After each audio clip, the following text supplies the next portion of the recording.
She wasn't born into royalty. She had no power, no status. She was just an orphan, a foreign girl, living inside the greatest, most powerful empire on earth. Yet God placed her there on purpose, for a very specific reason. Because when a tide of darkness rose, the destiny of an entire people would rest on the shoulders of this one woman. Her name was Esther, and her story is a powerful testament to what God is doing, even when He seems completely silent. Let's travel back in time to the Persian Empire, ruled by the mighty King Xerxes. His dominion stretched across 127 provinces, from the lands of India all the way to Ethiopia. To showcase his immense wealth and power, Xerxes threw a royal feast that lasted for months. It was an extravagant display, a party of epic proportions. As the festivities wound down, fueled by wine and pride, the king made a demand. He ordered his wife, Queen Vashti, to appear before him and his guests, to parade her beauty for all to see. But Queen Vashti refused. This wasn't an act of rebellion or disrespect. It was an act of dignity, of self-respect. She would not allow herself to be objectified. The king, enraged by this public refusal, consulted his advisors. Their counsel was swift and severe. To make an example of her, Vashti was removed from her position, stripped of her royal title, and banished from the king's presence. And in that moment of political drama and personal tragedy, God began to move His chess pieces on the board of history. With the throne vacant, a search for a new queen began.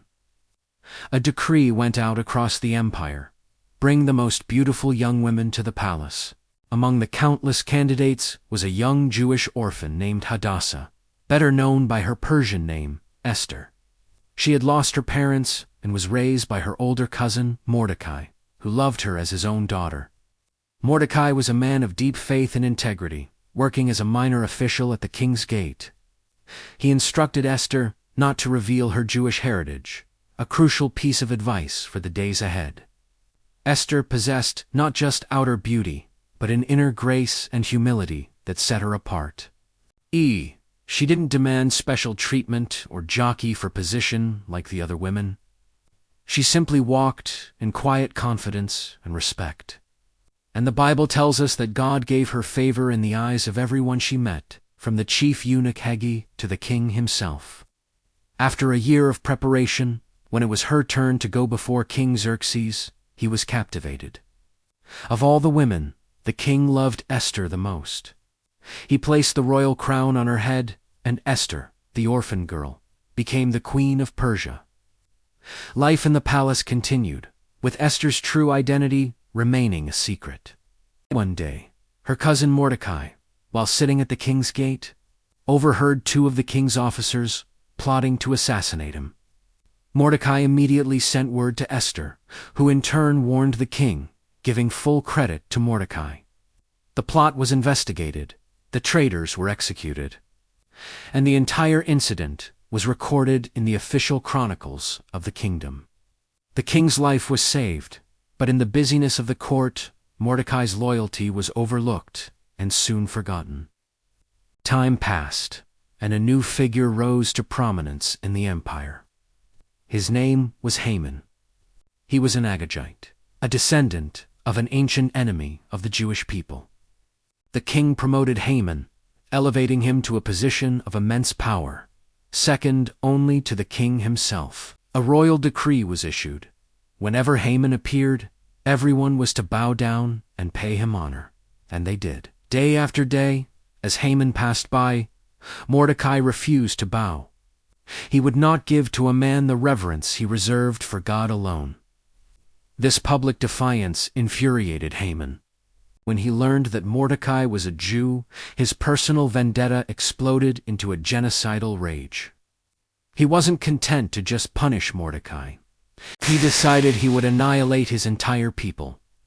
Haman went to King Xerxes, painting the Jewish people as a threat to the empire, a disloyal nation with different laws who deserved to be destroyed. He even offered to pay an astronomical sum into the royal treasury to cover the costs. The king, perhaps carelessly, agreed. He gave Haman his signet ring, a symbol of absolute authority. The decree was written, sealed with the king's ring, and sent criterios out to every corner of the empire. It declared that on a specific day, the 13th day of the 12th month, the month of Adar, all Jewish people, young and old, women and children, were to be attacked, killed and annihilated, and their property plundered. The date was set for a holocaust. An entire people was marked for death.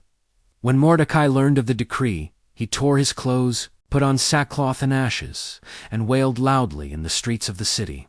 The news spread, and a great mourning fell upon the Jews throughout the empire. When Esther heard of Mordecai's distress, she was deeply troubled. She sent clothes for him, but he refused to be comforted. Through a messenger, Mordecai sent Esther a copy of the death decree and a desperate plea. She had to go to the king and beg for the lives of her people. This was a terrifying request. Palace law was absolute. Anyone who approached the king in his inner court without being summoned would be put to death, unless the king extended his golden scepter. Esther hadn't been called to see the king in 30 days. To go to him uninvited was to risk her own life. She sent this message back to Mordecai, explaining the impossible situation she was in. But Mordecai's reply was one of the most powerful challenges in all of Scripture. He sent back a message that would change everything. He said, "Do not think that because you are in the king's house, you alone of all the Jews will escape. For if you remain silent at this time, relief and deliverance for the Jews will arise from another place. But you and your father's family will perish. And who knows but that you have come to your royal position for such a time as this?" Those words pierced Esther's heart. This was her moment. She sent her final reply to Mordecai. "Go, gather together all the Jews who are in Susa and fast for me. Do not eat or drink for 3 days, night or day. I and my attendants will fast as you do. When this is done, I will go to the king, even though it is against the law. And if I perish, I perish." After 3 days of fasting and prayer, Esther put on her royal robes and stood in the inner court of the palace, in front of the king's hall. The king was sitting on his throne. Then, when he saw Queen Esther standing in the court, she found favor in his eyes. He held out to her the golden scepter. Esther approached and touched the tip of the scepter. Her life was spared. The king asked, "What is it, Queen Esther? What is your request? Even up to half the kingdom, it will be given to you." But Esther didn't blurt out her request.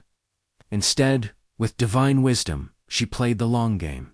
She simply invited the king and Haman to a banquet she had prepared for them. The king agreed. At the banquet, he again asked for her request, and again Esther delayed. She invited them to a second banquet the next day, promising to reveal her petition then.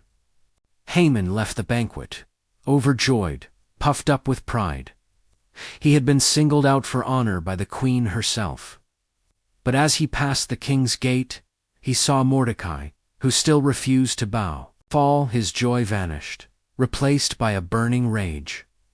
He went home and, on the advice of his wife and friends, he built a massive gallows, over 75 feet high, intending to ask the king the next morning to have Mordecai hanged on it. That very night, something Providence ordained happened.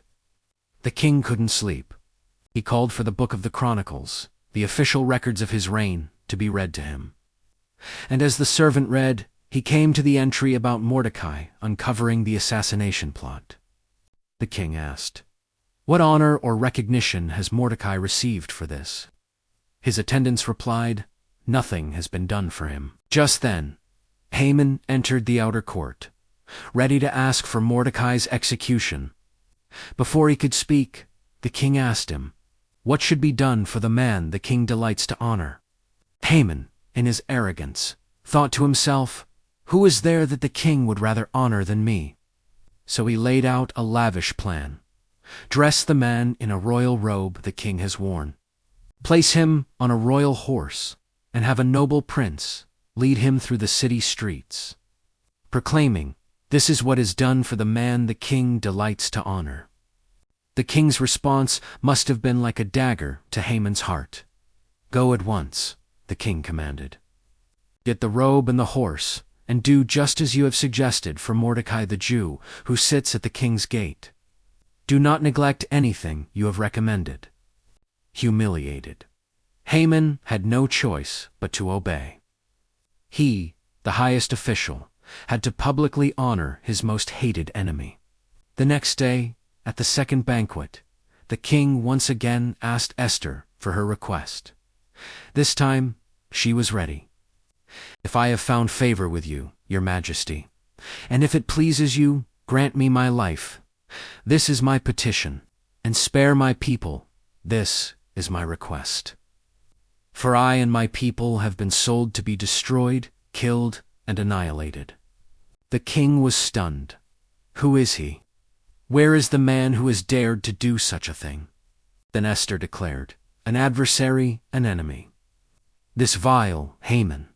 Terror seized Haman. The king, in a rage, stormed out into the palace garden. Haman, realizing his life was over, fell on the couch where Esther was reclining to beg for his life.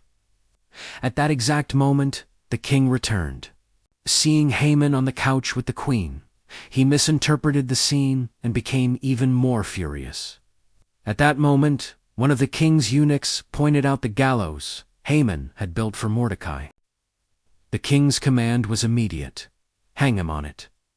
And so, Haman was executed on the very gallows he had prepared for Mordecai. He was destroyed by his own evil plan. But the danger wasn't over.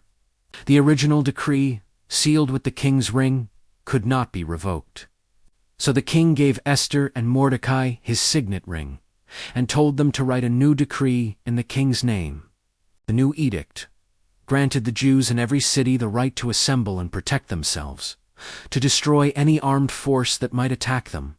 When the fateful day arrived, the Jews defended themselves. What was meant to be a day of destruction became a day of deliverance and victory. To celebrate this incredible reversal of destiny, the holiday of Purim was established, a time of feasting, joy, and giving gifts. A perpetual reminder that God is a God who reverses destinies and turns sorrow into joy. Now, here is a fascinating detail about the book of Esther. The name of God is never once mentioned, not a single time. But his hand, his providential care, is everywhere. In the coincidence of a sleepless king, the timing of Haman's arrival, the courage of a young queen, and the faithfulness of her cousin.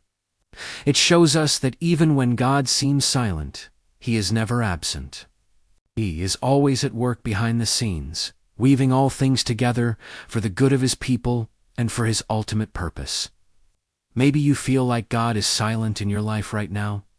Maybe you're in a season of waiting, of uncertainty, of fear. Remember, Esther, your story isn't over. God's silence is not his absence. He may be positioning you, just like he positioned Esther, for such a time as this. If this story spoke to you, and you want to explore more incredible stories from the Bible, make sure to subscribe to our channel. And let us know this resonated with you by commenting below. For such a time as this, thank you for watching.